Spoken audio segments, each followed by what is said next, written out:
Hi everyone, welcome back to another episode from Apps Academy. Today in this video, I'm going to show you how to log out of DoorDash application.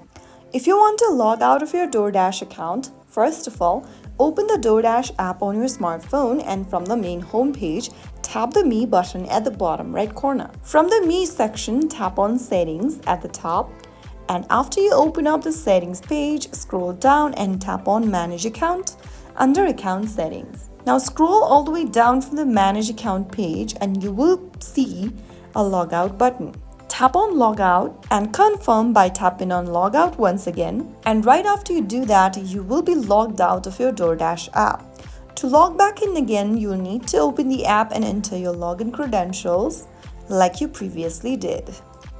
So that's how you easily log out of DoorDash app. If you found the video helpful, don't forget to like, share, and subscribe. I'll see you in the next episode. Thank you for watching.